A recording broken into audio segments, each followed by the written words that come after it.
Right. I stand absolutely 100% behind the evidence based on intelligence that we presented to people. And let me just make one or two things clear. Firstly, the idea that we doctored intelligence reports in order to invent some notion about a 45-minute capability of delivering weapons of mass destruction. The idea that we doctored such intelligence is completely and totally false. Every single piece of intelligence that we presented was cleared very properly by the Joint Intelligence Committee.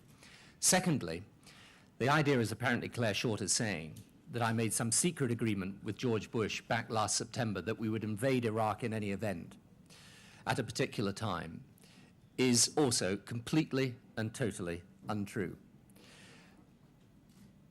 What I've explained to people is that we're 5 or 6 weeks after the end of the conflict. The first priority has been to reestablish the basic humanitarian services for people in Iraq. In relations to weapons of mass destruction, there is an international survey group that is going in, actually starting its work this week. They will be interviewing scientists and experts. They will be investigating the sites. When we accumulate that evidence properly, we will give it to people.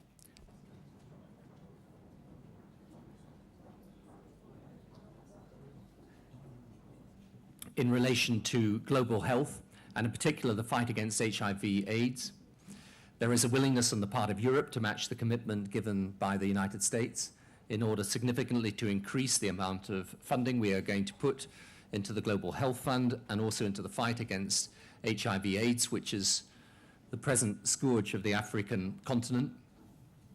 In respect of conflict resolution and peacekeeping, there will be agreement to the plan to develop an African peacekeeping capability over the next few years in accordance with the plan that's being drawn up, led by the United Nations.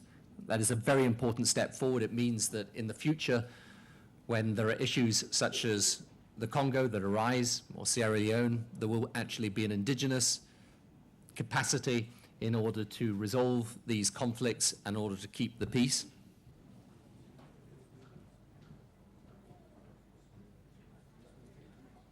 The reason why President Bush is leaving is a reason why, which is understood by everybody, that the Middle East peace process is now moving forward. This is of fantastic importance. A few months ago, if you'd said at these press conferences, if I'd said I think that President Bush will be seeing Palestinian leaders and the Israeli leaders out in the region in order to push the Middle East peace process forward, I think most of you would have said I was being extremely, if not wildly optimistic.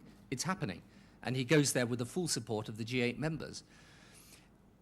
Also in relation to the tensions, well, of course there were tensions during the Iraq War. We had a fundamental disagreement. But it's interesting that in the United Nations we've come back together now. And in the discussions that we're having on proliferation of weapons of mass destruction, I think you will find there's general agreement. I think you'll find it's a pretty strong statement that comes out from the G8 countries, and there's a general acceptance this is a significant and serious issue.